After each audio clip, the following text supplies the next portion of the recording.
chaque objet, un tanneur s'est investi. Donc on pourrait dire qu'aujourd'hui, on peut dédicacer ou dédier un objet par tanneur. Il s'agissait au fond de montrer un espèce d'équilibrage et de montrer le nuancier et le savoir-faire des tanneurs. Donc on a des cuirs ou des parchemins qui sont extrêmement rigides, résistants, travaillants, structurels. Et puis on a d'autres choses qui sont très délicates, très fines et très flexibles. Donc je pense que là on montre un espèce de champ des possibles avec le cuir.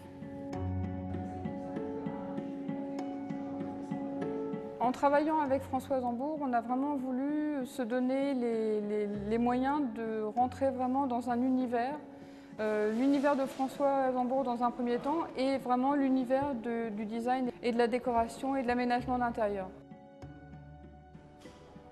C'est vraiment un matériau qui est créé avec un cahier des charges, c'est-à-dire le client arrive en disant j'aimerais avoir un cuir qui soit comme ci, comme ça, telle souplesse, telle raideur, qui résiste à ça ou quoi.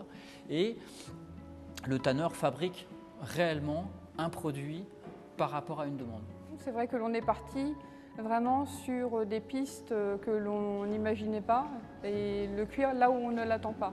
Le cuir léger, le cuir souple, le cuir transparent, le cuir acoustique. Et on s'est aperçu que la texture hétérogène du cuir apporte une qualité sonore, une espèce de douceur qu'on n'obtient pas avec une membrane en carton qui, elle, est totalement homogène. C'est vraiment des univers qui vont nous ouvrir des portes très intéressantes pour les tanneurs et magiciens français. On a toujours une qualité de toucher, une qualité de moelleux. On a toujours en tout cas un rapport très intéressant avec la main.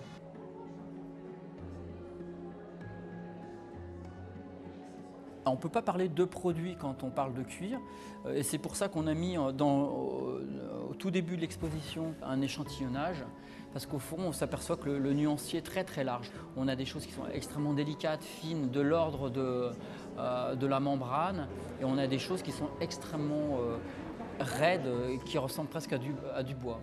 Donc on ne peut pas parler de produits mais on peut parler